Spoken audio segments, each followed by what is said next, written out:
যে ছেলেটাকে খারাপ ছেলে বলছেন, যে ছেলেটাকে বলছেন রকবাজ, আড্ডাবাজ, বাউন্ডুলে, তার মধ্যে এমন অনেক ভালো গুণ রয়েছে যা আমাদের অনেকের মধ্যেও খুঁজে পাওয়া যায় না।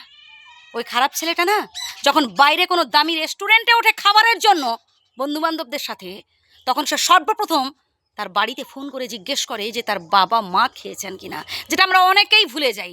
বাড়ি থেকে বেরোলে বাড়ির কথাই ভুলে যাই।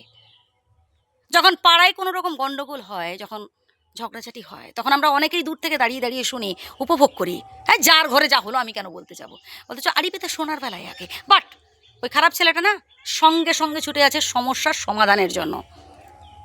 না, হয়তো খারাপ ছেলেটা ভালো রেজাল্ট করতে পারেনি, ভালো চাকরি বাকরিও পায়নি, কিন্তু ওই খারাপ ছেলেটার মধ্যে রয়েছে মানবিকতা বোধ, যেটা আমাদের অনেকের মধ্যেই নেই। যখন রাস্তায় কোনো দুর্ঘটনা ঘটে, আমরা অনেকেই দূর থেকে দাঁড়িয়ে দাঁড়িয়ে শুনি, দেখি, দু এক ফোঁটা চোখের জল ফেলে পালিয়ে যাই। কিন্তু এই খারাপ ছেলেটা না, সবার আগে ছুটে আসে দুর্ঘটনা কবলিত মানুষটিকে নিয়ে, সোজা ছুটে যায় হাসপাতালে কিংবা নার্সিংহোমে। বুঝলেন? এটাই হচ্ছে দায়িত্ববোধ, এটাই হচ্ছে কর্তব্যবোধ। না, খারাপ ছেলেটা হয়তো এত ভালোবেসেও প্রিয় মানুষটার মন পায়নি। বুঝেছেন? একটা ছেলে বা একটা মেয়ে ভাই এমনি এমনি খারাপ হয়ে যায় না ভাই, এমনি এমনি খারাপ হয় না। তার মনটা যাচাই করার চেষ্টা করুন, তার মন থেকে তাকে বিচার করবেন। আগে জানুন, চিনুন, বুঝুন, তারপর। শুধুমাত্র ছেলেদের ক্ষেত্রে বলবো না, অনেক মেয়েকেও এরকম খারাপ হতে হয়। একজন যদি মানে একজন কা করলে দেখবেন সবাই কা কা করছে। আমাদের সমাজে এরকম আছে। একজন যদি বলে না খারাপ, তখন সবাই আমরা বলি এই খারাপ ছেলে, এটা খারাপ, ক্যারেক্টার ভালো না, এই মেয়েটা খারাপের ক্যারেক্টার। কিন্তু এরকমটা করবেন না, নিজের বিচার বুদ্ধিতেই বিবেচনা করবেন। আর ঢিল ওপরের দিকে চললে সেই ঢিল সর্বপ্রথম নিজের উপরেই পড়ে। মাথার উপর একজন রয়েছেন না, স্বয়ং বিধাতা, তার কাছে কিন্তু সঠিক বিচারটাই হয়। আজ আপনি অপরের ছেলেকে বলছেন, আপনার ছেলেও আছে, আপনার মেয়েও আছে, দুদিন বাদে লোকে আপনার ছেলেকে আপনার মেয়েকে বলবে।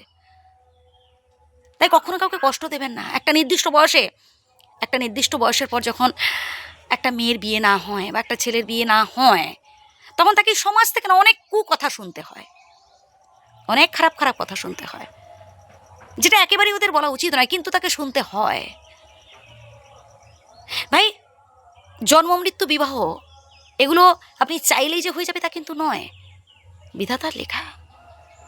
এবার কেন হচ্ছে সেই মেয়েটা বা কেন সেই ছেলেটা বিয়ে করছে না, সেটা আপনি জানবার চেষ্টা করুন, তার সাথে কথা বলে। দূর থেকে উল্টাপাল্টা কুমন্তব্য করবেন না। কারো চোখের জলের কখনো কারণ হতে যাবেন না, তাহলে দেখবেন আপনার সংসারটাও ভেঙে যাবে। আপনারও সন্তান আছে, আপনারও সন্ততি আছে। তাই অযথা কাউকে নিয়ে বাজে সমালোচনা না করাই ভালো।